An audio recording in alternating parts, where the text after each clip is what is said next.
What's up, people? It's your girl Adeola. Happy Eid Fitr to all my Muslim viewers. I hope that you guys enjoyed the celebration. So, Ebola has made it to Nigeria, and of course, we're not prepared. I mean, we know that this disease has killed more than 600 people in neighboring countries, but like so many other things, not only have we not prepared, our doctors have been on a nationwide strike for the past 1 month. 1 month with no doctors? You see how messed up this is? I mean, it's good to rebuke and reject Ebola on Facebook like many people have been doing. You know, oh, Father, I will rebuke it to reject. That's great. But you know, even the Bible says that faith without work is dead. We ought to be prepared while we were rebuking and rejecting. And of course, you know, Nigerians, we blame the witches and wizards for almost everything. Symptoms that are very similar to that of malaria and typhoid, you know, headache, fever, joint and muscle pains, general body weakness, vomiting, stomach pain, and lack of appetite. Now, the scariest thing is that people can spread this virus even through body fluid. Like if somebody sweats and you know you borrow their handkerchief and you use it, you should never borrow somebody else's handkerchief anyway. Or if they shake you with sweaty hands, which is why the Lagos State governor said that no more handshake,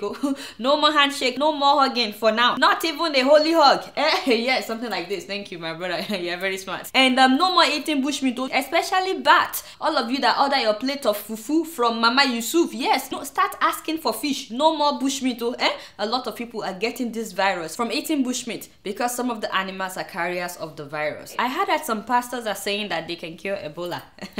You know, while I believe that there is nothing that God cannot do, if God did not tell you to go and pray for an Ebola victim, Kai, my brother and my sisters of God, please don't play with fire. Don't play.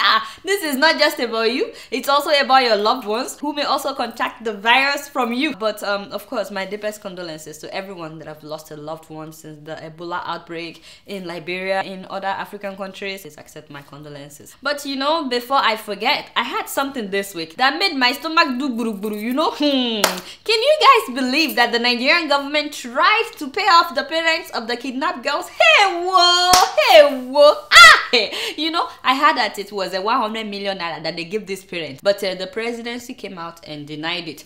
Only for the parents to come out and say, it is not a lie, except for the fact that it was 24 million naira that they gave us. I said, Kai, see what poverty is doing to people in Nigeria. 24 million naira, and you're willing to settle for that. And remember last week, I told you that when the president met with the parents, all the journalists were sent out. So no one really knew about this money issue until fight broke out among the parents. Apparently, they were not satisfied with how the money was being shared. Some of them were given like 300,000 naira, others like 250,000 naira. Meanwhile, some parents were given ridiculous amounts like 7,000 naira. In fact, one man said that they gave him 300 naira. How much is that? Like $1.85. A parent whose daughter was kidnapped more than 3 months ago. 300 naira. Yeah, what a shame. First of all, it's not right that they are trying to pay these parents off. What is the money for? For them to stop protesting that the government should go after their daughters? Or for them to keep quiet, or for them to accept that their daughters are not coming back? I mean, why can't the presidency spend that money on finding the girls instead of bribing the parents? Kai, Nigeria. And of course, as expected, Dr. Doyo Okupe came to defend the presidency. He said it did not happen. They didn't give any money. It's just the enemies of progress that are trying to paint the president bad. I said, shoo, does this president even need to be painted bad? Like seriously? This whole administration has painted itself bad. And changing the color of Nigerian passports doesn't change the way people see us. Yes, it doesn't change anything if we don't change our corrupt ways. You guys are aware that they've changed the color of the Nigerian passports to red, right? Yes, so the green one is still being used, of course. That one has 32 pages, but the new one, the red one, has 64 pages. They said this one is for frequent flyers. I really don't know what that means. And the presidency is hoping that this will change the way people see Nigerians. I want a situation where whenever you travel to another country and you raise your green passport, people should appreciate you. Not when you raise your green passport, people should begin to think that that green passport signifies some suspicious character. My God, suspicious character. What? So the way to fix how people look at us is to change the color of our passport? I beg you. When will this administration realize that you can't just clean the outside of a cup when the inside stinks? You have to start cleaning from the inside. Anyway, meanwhile, while we're trying to look good to the outside world, Boko Haram is now using teenage girls as suicide bombers. I don't know if you've heard, because in the recent Kano and Kaduna bombings, the police confirmed that at least 3 of the suicide bombers were teenage girls. And my question is, where is Boko Haram finding teenage girls that are now carrying bombs? Tell me where. I mean, I don't want to imagine it, but there has been speculations, you know, that Boko Haram is now turning our girls. Remember, they were supposed to write their WAEC examination. The speculation is that they are now turning them into suicide bombers. The suicide bomber in Lagos a few weeks ago was also a female, and then Boko Haram claimed responsibility. Another thing that I find really hard to explain is a 10-year-old girl who was arrested last week with bombs strapped to her. A 10-year-old girl! I don't understand. Meanwhile, the presidency is busy paying off parents. If they're using these girls as suicide bombers and there are more than 200 of them, we're in trouble. Don't think for a minute that, oh, this will just be in the north. No, don't think so. And it's possible that Boko Haram guys are watching these girls from a distance and that they actually detonate the bomb from a distance. I don't know, because I keep wondering why a girl would agree to carry a bomb.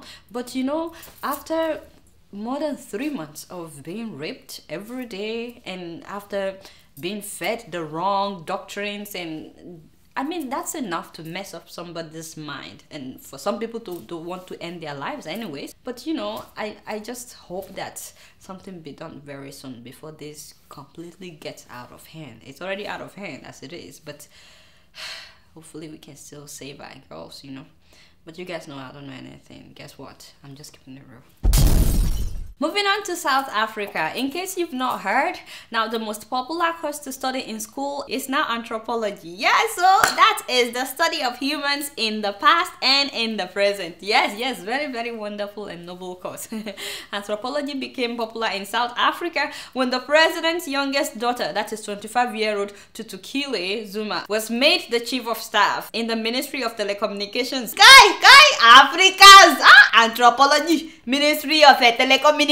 Which reminds me of Nigeria, where we have a president that studied zoology. That is the study of animals. Oh my god, no wonder we're ruling Nigeria like an animal farm. But I'm waiting to be my own. All I know is that Zuma's daughter is now the youngest head of a minister's office in all of South Africa. I heard that she was hired about 2 months ago and she's been miraculously promoted within 2 months, you know, to be the chief of staff. Apparently, this girl will start earning about 1 million rand every year. Yes. A lot of South Africans are upset. They are saying that this lady used long legs, that she used the influence of her father. And then there are some that are saying that leave the girl alone now, that she really qualified, especially because she graduated with honors. Now, these are legitimate arguments in my opinion. You know, these are legitimate arguments, right? Until I heard some people saying that she was the most qualified candidate for the position. I was like, hold on, how do you determine that when the position was never advertised? I was like, please, the girl is brilliant, we accept that she graduated with honors, but it was never advertised. You didn't allow people to send in their CV, their resume, or even apply. Anyway, this is not the first time that Zuma's family members would climb the ladder miraculously. Many of his relatives have been awarded huge contracts, you know, in the oil sector, gold, cigarettes, diamond, airline, and retail industries. You get what I'm saying? That is in the last 5 years that he became president. Not only that, many of his family members hold executive positions in big companies, and even his eldest son, Edward Zuma, remember the one that was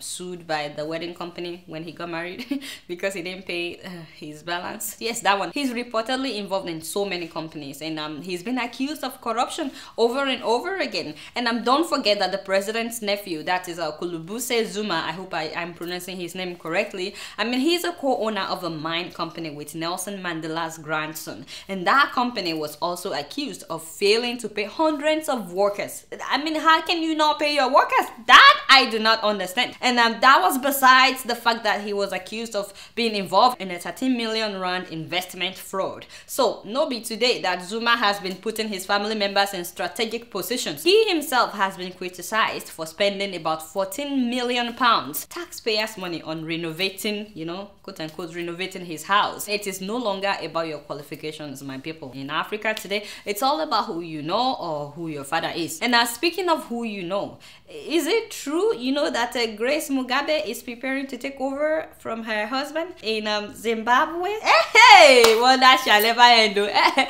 But you know, maybe people are just speculating because what happened was that she was suddenly, she's never been in politics, but suddenly she was given a formal endorsement by her husband to take over the leadership of the party's women's league, you know, the ZANU-PF, the ruling party. I guess that is why people are speculating that, hey, something smells fishy. What is Mugabe up to, putting madam in that position? The next thing now, no be me talk more, but what do I know? Guess what, I'm just keeping it real. So today I'm so happy and so excited, you know, to tell you guys that the Sudanese woman who was jailed because of her Christian faith, Miriam Ibrahim, has made it out of Sudan alive.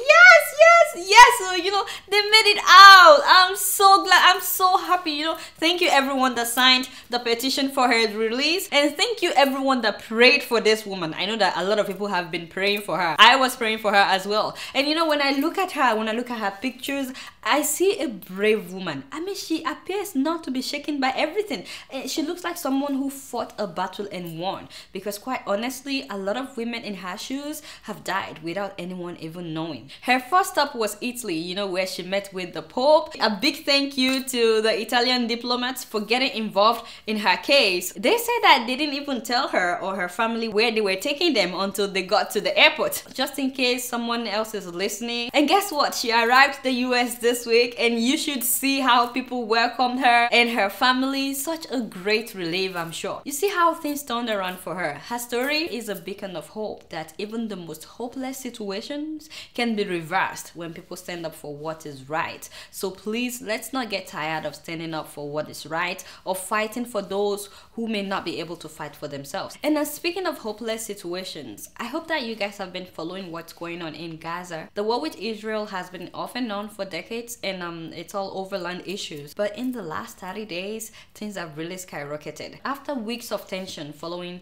the killing of 3 Israeli teenagers and the apparent revenge killing of a Palestinian teenager, Israel began a major offensive against Gaza on July 8. Now, at the moment, Israel has hit more than 4,000 sites in Gaza, killing more than 1,250 civilians. I mean, Gaza is firing back, but of course, they are no match for Israel, which is why Israel has about 56 casualties, while Gaza has more than 1,250 people dead already. Now, what breaks my heart the most is that most of the people that are being killed are civilians, especially children, little kids. I mean, I don't get it. Whatever the fight is about, there is nothing that justifies killing civilians. Nothing justifies killing children. Israel has been bombing schools, playgrounds. Just last week, they bombed a UN school where about 3,300 Palestinian civilians were taking refuge. I mean, if the UN building is not safe, tell me, where else do you want people to go? And another thing that breaks my heart is you will see videos of people going to bury their loved ones, and then Israel will bomb the entourage that is going to bury a loved one. I was like, no, this is not right. I know that so many people would rather not say anything, especially because Israel is involved. What if Israel were to be bombing my country? Would we still look at this issue the same way? And you can't tell me that God doesn't love this children that are being killed every day. And by the way, there are Africans in Palestine, so don't think that just because it's not in Africa that we are not affected. No. There are Africans in Gaza. Anyway, keep in mind that while the world is silent, human beings like you and I are being killed every day, especially children, you know. But you guys know that I don't know anything. Guess what? I'm just keeping it real. So did you guys hear what happened in the Gambia on Eid celebration? Hey! As you guys know, Muslims celebrate Eid on one of 2 days. You know, some people celebrated last Monday, others celebrated last Tuesday, but not in Gambia. Guess what? The president gave a very angry speech on the day that he observed the Eid prayers during a meeting with Muslims at the State House in Banjul. Finally, I will also not allow people to divide Islam in the Gambia. Because also it is in the Quran. And we should not allow anyone to divide Islam or Muslims. Those who say they are waiting for, let me say that in Wolof.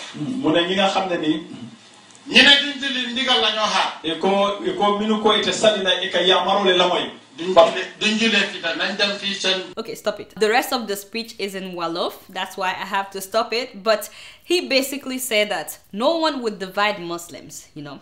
Therefore, anyone that doesn't celebrate Eid on the day that he is celebrating would not be allowed to celebrate the following day.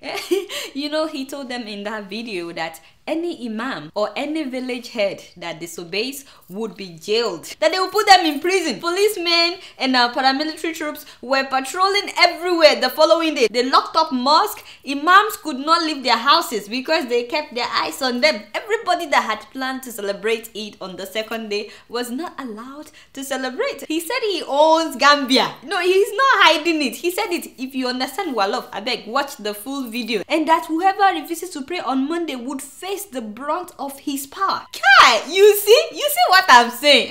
This is why it's not good to lie. Some people think that I'm lying when I talk about this Gambian president, how crazy he is. Is that right? Should you force the way you practice your own religion on other people? What happened to freedom of religion? This is what happens when someone has ruled for way too long.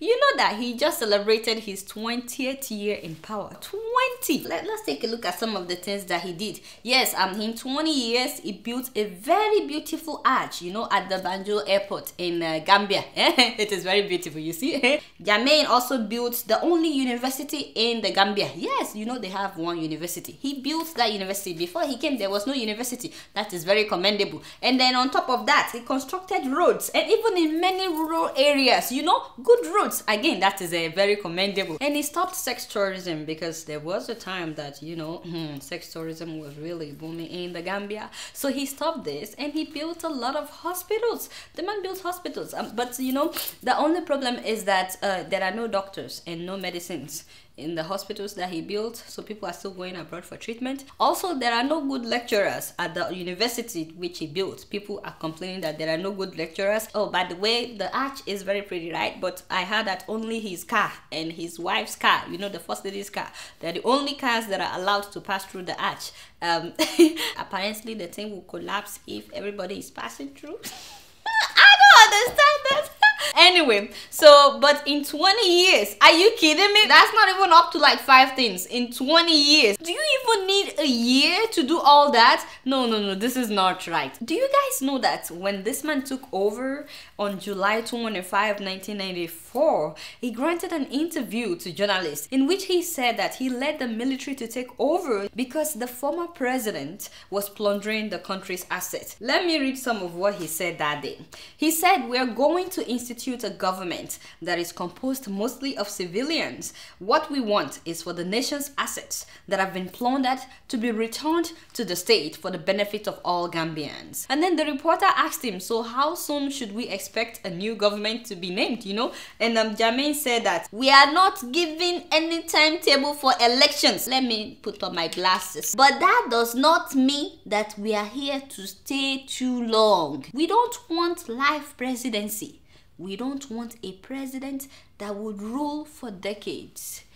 Yes, bro, you said that the day you took over. That was 20 years ago. See how people change when they taste power? Power corrupts, Absolute power corrupts absolutely. So in case Mr. President is watching, you totally deceived your people. You took over, convincing people that you have their best interest in mind. It's been 20 years now, Jermaine. What happened to your promise? So many innocent people have been killed by your administration, including students. Students who protested in broad daylight were shot and killed. Many journalists have been put in prison. Some journalists just disappeared after writing stories that the presidency doesn't like. Many chief justices have been in prison for years, including a Nigerian justice. You've not allowed any opposition party in the last 20 years. It's just been you and you alone. Anyone who speaks up against your government is immediately arrested. And to top it all, this president, Jermaine, has been accused of sleeping with young girls in exchange for scholarship to study abroad. You know, since there's only one university in the whole of Gambia, I know that there are only about 1.7 million people in Gambia, but still, one university, that's not enough. And now people can no longer practice religion the way they want. They have to pray the day that you pray. Meanwhile, you're cruising around in Rolls-Royce Phantom, 2 of them, each one costing about $500,000. You think people are not paying attention to this? That's not to talk about your other luxurious cars. Your net worth is said to be about $1.8 billion, and your madam keeps investing Gambian money in her country because you know she's not Gambian. You had a great opportunity to change things around when you came into power, and the former president wasn't doing well, but it's unfortunate that you are now the one plundering the wealth of Gambia. Seriously, Mr. Mane, it would be good for you to just step down right now, before Nemesis catches up to you, because you know, whether you like it or not, someday, Jermaine, justice will prevail in the Gambia. It's all a matter of time. But you guys know that I don't know anything. Guess what? I'm just keeping it real. Alright, y'all, it's been real, and I'm keeping it real right up in here. Until next week, I must see y'all later. Peace out.